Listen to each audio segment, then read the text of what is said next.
I have good news and I have bad news. Let me give you the good news first. Hunter Renfrow, he's back. He's a Panther once again. Unfortunately, the bad news is Jalen Coker's headed to IR. I know. We'll talk about it right here on Locked On Panthers.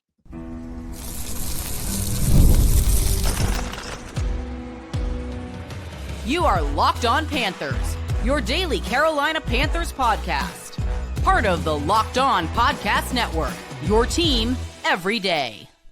Welcome into another edition of the Locked On Panthers podcast, the part of the Locked On Podcast Network. I'm your host, as always, Julian Council, talking Carolina Panthers with you every Monday, Tuesday, Wednesday, Thursday, and yes, of course, Friday, your team every day. That's our motto here on the Locked On Podcast Network. Thanks for watching our show right here on YouTube and listening wherever you listen to your favorite podcast. Be sure to follow me, Julian Council, over on Twitter and Blue Sky at Julian Council, because it's back this Wednesday, the weekly Wednesday mailbag, which means I'm going to be answering your weekly Wednesday mailbag questions every single Wednesday throughout the entirety of the regular season.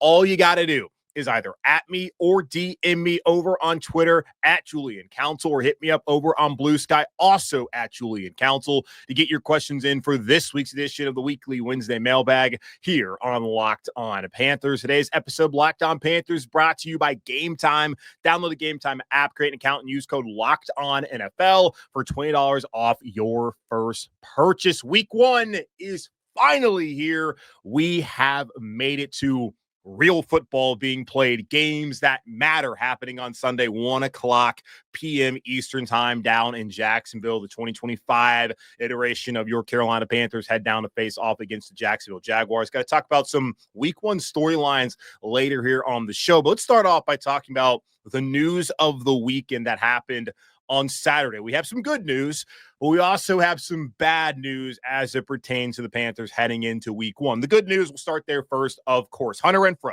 You guys asked about him after he was cut last week and after Adam Thielen was traded. Was he going to be coming back as a Carolina Panther? I looked at the situation and I wondered, does it really make sense for Carolina, and where does he fit in? Well, he's back, y'all. He is back in a Panthers uniform after agreeing to a deal with Carolina on Saturday. But the bad news is the corresponding move, because if you have someone signed to the active roster, you have to release someone from the active roster or place them on a certain list. And that has happened with Jalen Coker, another wide receiver, the second year at a Holy Cross. He is headed to IR due to a quad injury. So again, we get back to last Thursday, was at the press conference with Panthers general manager and president of football operations, Dan Morgan, telling us that the evening before on Wednesday, he was texting Hunter Renfrow, telling him how they wanted him back in Carolina. But the one thing that Dave Canales and Dan Morgan weren't willing to tell us was, in what capacity did you want him back as a Panther? Did you want him on the active roster? Did you want him on the practice squad? Then maybe bring him along later on, because certainly Dave Canales had expressed the day before on Wednesday that he saw some peaks and some valleys from Hunter and wanted some consistency. And if that's the case, that's a lot of come back on the practice squad, perform there, and then we'll put you on the active roster kind of talk that you're getting from your head coach. But Dan had let it be known to Hunter Renfrow and to you and the rest of the league that Carolina wanted Hunter back here in Panthers uniform this season. Later that day, we saw some reporting from the NFL Network's Tom Pelissero that Renfrow had interest elsewhere outside of Carolina and that he was looking at some of his other options, and that was likely delaying a potential return to Carolina. But as we see now, he is set to return, but he's set to return in large part because Jalen Coker is headed to IR with the quad injury. And I asked this multiple times last week when talking to y'all after roster cuts, where when you look at it, you got Adam Thielen, Tetairoa McMillan, Xavier Legette. Those were going to be the top three guys. Those guys are not going to have to play special teams. And we did understand that they were still working on a deal potentially to send Adam back home to Minnesota. But when you got the roster cut down day on Tuesday at 4 p.m., those were the top three receivers. And then after that, Jalen Coker had proven himself as the number 4 guy because of his play in the preseason, during training camp, especially when Renfrow was out, and his ability to now add on special teams. So he was the 4th guy. After that, if you're going to be 5, 6, or 7, you have to play special teams. Bryson Tremaine, he did that. David Moore, he does that. Jimmy Horn Jr. was brought here literally to do that as a returner. So when I looked at it, you're not going to have 8 guys, and your 5th guy, your 6th guy, or your 7th guy can't be someone who's not going to play special teams. And while Hunter was out there during training camp fielding punts, he didn't do that in games. He was not a part of kick coverage team or punt coverage team or anything like that. So he was the odd man out because Dave Canales chose the veteran David Moore, his guy who can help him out on special teams and is wildly respected in that locker room over someone who he wanted to see more consistency out of, who also doesn't help on special teams. And constantly, Dave has been asked about where guys stand on the roster and how you can make an impact. And he always says special teams, special teams, special teams. So while it was shocking that Hunter Renfrow didn't make the team on Tuesday, it really wasn't when you just look at the fact that those guys behind the top 3 and 4 add to a special teams element that he wasn't adding to. And then you go back to the Thursday night preseason finale against Pittsburgh.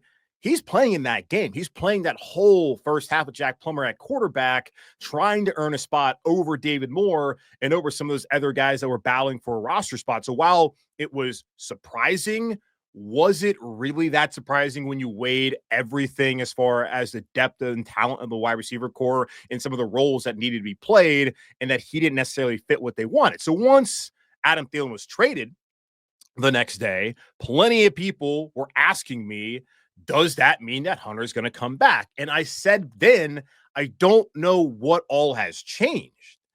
He still isn't coming in, even with Adam gone, to be one of the top 3 guys and not asked to be a part of the special teams unit.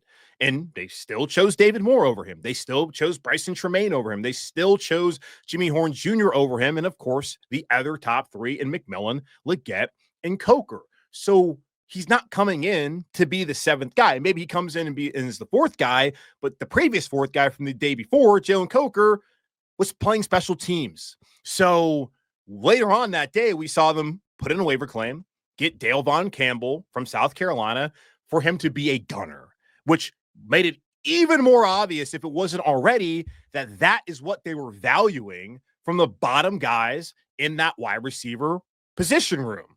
They wanted guys to help out on special teams. I know I'm saying special teams a lot. I'm just trying to get that point across, that that is something that they value and something moving forward we all need to comprehend so that we can avoid any hurt feelings when a player doesn't make it in Carolina. Even though I was impressed by what Hunter did to start off camp, I thought that he could be an additive to them throughout the season and could be a steal if he got back to his old self. And he looked like that. But after the hamstring injury and the emergence of Jalen Coker throughout training camp in the preseason, we didn't see Hunter make those same plays. He didn't look like the same guy. And when I was asking him questions after that game against Pittsburgh, he seemed pretty unbothered, not worried at all about whether he was going to make the team or not. And that this was him in a new position of will he, won't he, and hadn't given it a thought.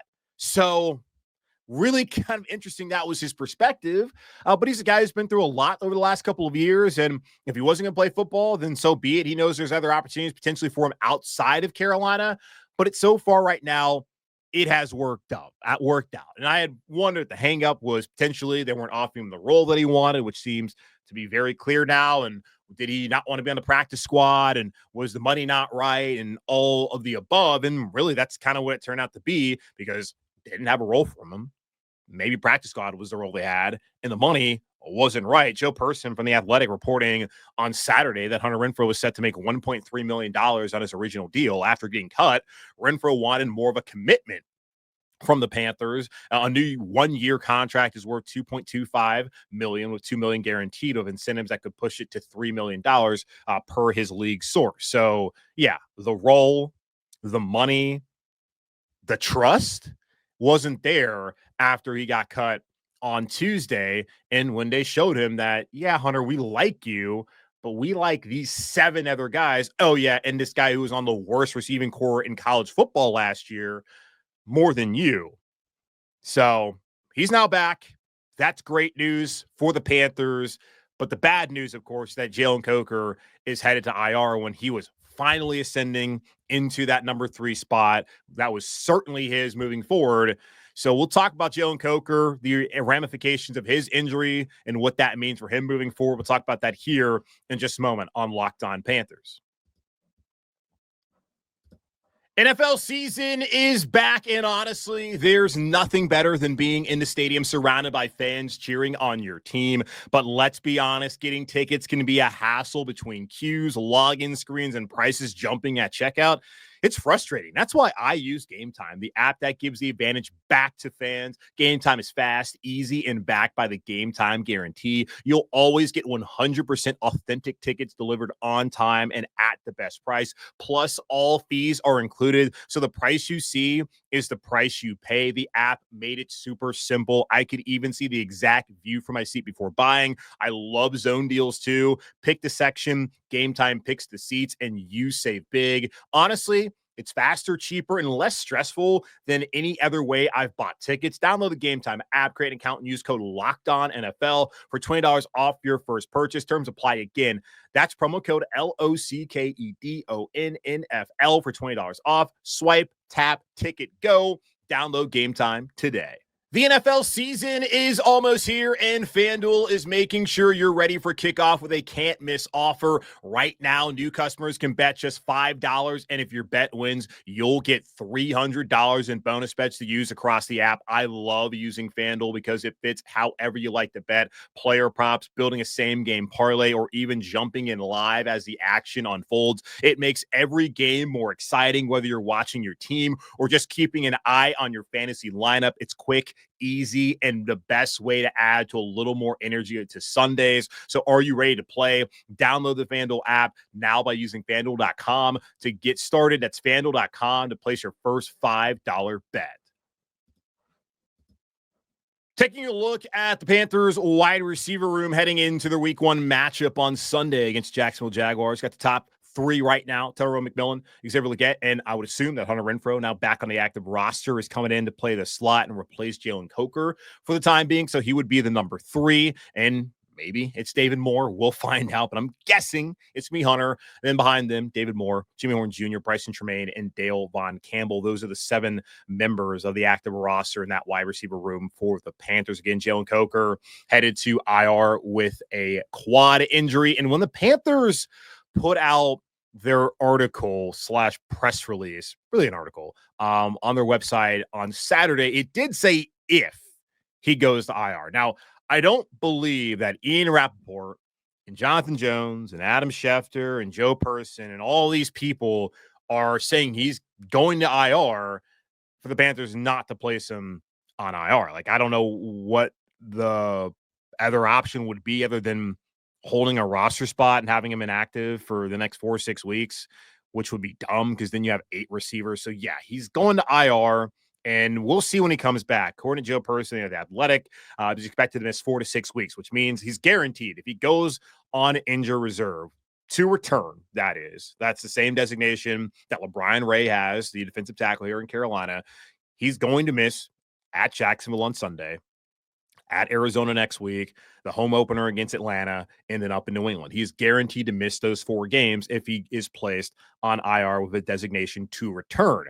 And if it is the 6-week window, he'll also miss the home games against Miami and against Dallas, who no longer has Micah Parsons. My God, Jerry Jones. So that's where we sit with Jalen Coker. And it's like, it's so unfortunate that this happened to him. Because I know, like, the Cokeheads out there, and Panther fans in general, but especially the Cokeheads, love Jalen Coker and what he has been able to do here. And it started from like the very beginning to where he was somebody that was hyped up a little bit by some people. I think Steve Smith, some really positive things about him during the pre-draft process. He did not get drafted. He ends up signing a pretty nice undrafted free agent deal here in Carolina. And then that's really when it started to begin there as far as what he could do as being a diamond in the rough in Carolina, being a steal. And I think he went on one of the fan podcasts out there on YouTube, which is really cool that he was willing to do that and telling his story and how he got to this point in time. And for him to, honestly, like during training camp last year, wasn't doing anything at all, y'all. And even in the preseason, didn't do a ton. He made the roster had kept 7 initially. The next day, they get 6 waiver claims and they cut him, or able to get him to clear through waivers. I think in large part because he really wasn't impressive during training camp and preseason a year ago. And then he kind of sits for a little bit on the practice squad and then gets his opportunity and makes the most of it. And that's what you want guys to do. We talk about that next man up mentality in the game of football, and he exuded that last year when Adam Thielen went down week 3 with that hamstring, when Deontay Johnson was doing his pouting and eventually getting traded out of Carolina. Jalen stepped up, and he played a really big role in Bryce Young having that turnaround in the second half of the season, but also just giving Carolina another weapon and really exciting people about the future here for this organization. Because you looked at it throughout the season last year, whether it was Xavier Legette, Jalen Coker, or Jatavion Sanders, the Panthers had 10 of the top 12 guys, 3 of the top 10 or 12 receivers among rookies in the league. And you looked at the future where, okay, you got Legette under that 4-year rookie deal, the 5th-year option you can utilize. You have right now Coker. He's on a cheap deal, exclusive rights free agent after this year, which means all they got to do is give him the vet minimum through the 2 years that he's played. So he's coming back no matter what at this rate. So you get him cheap another year in Carolina. You have JT Sanders on his rookie deal. You got 3 guys you can build around with Bryce as the quarterback and feel good about that unit. So it is unfortunate now heading into the season, after he finally got the opportunity to be the guy and where a lot of you felt like you should have been in the first place, that this happens. I did get tipped off by someone on Thursday morning. Maybe it was afternoon by that point in time. I had gotten back home and I was about to actually record the show I put out there for y'all on Thursday, reacting what Dan Morgan had to say about Adam Thielen and about Hunter Renfrow and just the organization as a whole, right? As I was about to record that, someone had hit me up in my DMs and told me, I heard that Jalen Coker went down in practice. And I was like, well, we're not going to know until possibly Monday, the next time Dave Canales speaks, because they're not going to, we don't, like, when during the regular season, at least, like during training camp, we're able to go to practice the whole time. Can't film a lot of it.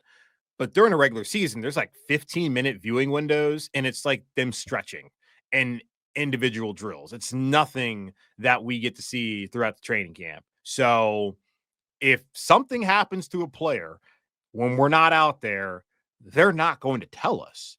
I wasn't there when Dave was at the podium later that afternoon to ask, hey, Dave, did something happen to anybody? Is everyone good to go? And if I would have asked that, I don't know whether he would have answered the question or not. But those kind of situations, you don't really know until like a thing like Saturday where it's like, oh, hell, we're about to watch Ohio State, Texas. And, oh, damn, Jalen Coker's going to IR. Yay. Hunter Renfrow's back. But damn. So, okay. Apparently the person who tipped me off is a pretty good source. Didn't know whether to trust it or not.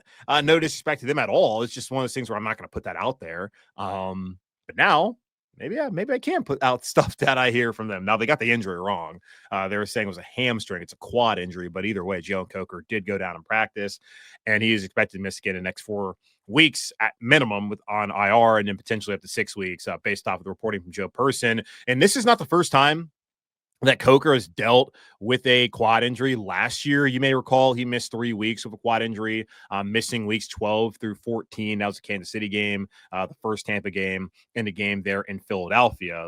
Lord, had he been on the other end of that ball thrown by Bryce Young instead of Xavier Legette, maybe the Panthers beat the eventual Super Bowl champions. And who knows, maybe Philly just spirals after that, because I know A.J. Brown was not happy with Young Hurts after that game. He did tell us during the preseason that he changed up his training routine and the nutrition to try to avoid some soft tissue, some injuries that he had suffered last year, much like that, the quad that cost him 3 games last year. Now it's going to cost him at least 4 games this year. So hate that has not worked out the way that he was hoping for it to work out. Still a big year for him. I will be curious though, because again, Hunter Renfrow did not have a role on this roster until Jalen Coker went down with an injury. Even after they traded away Adam Thielen, he did not have a role on the active roster. Maybe the practice squad did not have a role on the active roster. Now he has that role. So if he plays well in the next 4 to 6 weeks in that spot that Coker had, how do things work out after that? They're not going to carry 8 receivers. So who becomes collateral damage then? Is it Bryson Tremaine? Is it David Moore? Probably not. It's not going to be Jimmy Horn Jr., I don't expect. Is it Delvon Campbell? I am very interested. And then who knows, maybe other people get injured. Hopefully not. Knock on wood, obviously. I'm just curious when Coker comes back, just depending upon how Renfrow performs, what does the Panthers receiver group look then? You would think, okay, they're deeper, but also, some defined roles there and having to get a guy back integrated into it who's still a young player, it could be a little hairy for Dave Canales. But that's why they pay him literally the big bucks to figure out. So just one thing to look at, but we still have a month or so until that's a conversation that we truly need to have. Just some thoughts I had as Jalen Coker again going to IR with a quad injury, going to miss first 4 weeks of the season. Hunter Renfrow is back here in Carolina as a Panther. Some storylines entering week 1. We'll talk about those here in just a moment on Locked On Panthers. We have an important request. Locked On wants to hear from you. We put together a survey to learn more about our listeners and make your favorite podcast even better. This is your chance to tell us what you like, what you don't, and answer questions about our advertising. Go to lockedonpodcast.com/survey to get started. Everyone who completes a survey will be entered for a chance to win one of 10 $100 Amazon gift cards. Again, that's lockedonpodcast.com/survey. You can also find a link in the show notes. Thanks for helping us out. This episode is presented by Yahoo Fantasy. The NFL season is right around the corner, and you can feel the buzz. Fantasy football season is here. Everyone's researching, drafting, and building their championship squads. If you haven't joined the league yet, now's the time, and it's all happening on Yahoo Fantasy. This year, I'm playing fantasy football on Yahoo Fantasy, and you should too, whether you're a first-timer or a veteran creating your millionth league. Yahoo Fantasy is loaded with fun ways to compete and brand new features that make the game even better. With season kickoff on September 4th, now is the time to start playing Yahoo Fantasy Football, which offers so many fun ways to compete. Want more ways to play? Try the brand new Yahoo Fantasy Guillotine League mode, where the lowest scoring team gets eliminated weekly until one team is left standing. Want to play instantly with friends? Try the new Draft with Friends mode. Prefer the classic? Get your crew together and go head-to-head in a private league. No crew, no problem. Join a public league, the easiest way to play. The NFL season kicks off September 4th, so don't wait. Start your league now. Draft now at yahoofantasy.com/lockedonnfl. That's yahoofantasy.com/lockedonnfl. Most people can't name all their financial accounts or even what they're worth, whether it's 401ks, properties, or investments. And when you don't have the full picture, you can end up leaving money on the table. That's why there is Monarch Money. It's an all-in-one personal finance tool that brings your entire financial life together in one clean, easy-to-use interface on your laptop or your phone. Monarch does the heavy lifting for you. You can link all your accounts in minutes, see clear data visuals, get smart categorization of your spending, and finally feel in control of your money without ever touching a spreadsheet. Don't let financial opportunities slip through the cracks. Use code LOCKEDONNFL at monarchmoney.com in your browser for half off your first year. That's 50% off your first year at monarchmoney.com with code LOCKEDONNFL. Let's take a look at a few storylines heading into the week 1 matchup against Jacksonville on Sunday. Something we'll be monitoring all throughout the week. First injury report will come out on Wednesday ahead of week 1. Is the health of the left side of the Panthers starting offensive line? Damien Lewis has been dealing with a shoulder injury, but Dave Canales told us on Thursday that he should be a full go at practice this week. He missed pretty much the entirety, I believe, all the preseason and a lot of training camp with that shoulder injury, missing out on those joint practices as well. So Damien Lewis, whether he's able to go at left guard, that'll be something to look at. I would expect that Chandler Zavala would step in at left guard if need be. Of course, Cade Mays, Brady Christensen would also be other options if that's what Carolina needs to do. Ekwonu, also someone to be concerned about heading into week 1. Had an appendectomy last Sunday, so it's been a full week. I've never had an appendectomy, and hopefully, knock on wood, don't need to have one. But please, if anyone's had one, DM me at Julian Council, at me at Julian Council. Let me know how long it took you to recover. You, mere mortal of a human being, and then we'll see how that could compare to this mountain of a man in Ike Ekwonu, who has certainly better access to healthcare than the vast majority of Americans, unfortunately. It's crazy how that is. But either way, let's get back to football. Ike Ekwonu, appendectomy last Sunday. Canales said last week he's hopeful that he can practice this week. If not, Josh Nijman or Brady Christensen will be the starter at left tackle. Dave did say that they'll need to make a decision by Tuesday evening to decide who that guy's going to be. They'll be practicing on Labor Day Monday. Tuesday's the off day. Then Wednesday, they're back out there as they get into their rhythm of a traditional week. So we will know by Wednesday if the plan would be to start Josh or Brady, and then where Icky is as far as his status heading into that game. And all the game designations come out on Friday. So Wednesday, we'll get the first injury report. Thursday, get another one. Then Friday, we'll get a final one. And that'll have game designations, whether someone's out, questionable, doubtful, all of that. And then we'll find out really on Saturday a lot of times if they elevate people. Then Sunday, whether someone is truly able to go. If they don't think they're going to go, they're going to try to elevate somebody and have that figured out at least by Saturday. Defense, which one has improved the most? Because both of these defenses were trash last year. All due respect to everybody who played on those defenses, their friends and family, but collectively as a unit, they were really bad. They were actually the two worst in the league. And for Carolina, we all know the numbers. They were historically the worst ever as far as scoring defense-wise goes. And you can look at the normal stats. You can look at the advanced analytics, DVOA, EPA. The Jags are 31st. The Panthers were 32nd. We know that Carolina has done a ton to improve that unit this offseason, bringing in Turk, Wharton, and Bobby Brown III on the front line, bringing in Christian Roseboom, bringing back Mike Jackson, bringing in Trevon Merrick, making some draft selections as well.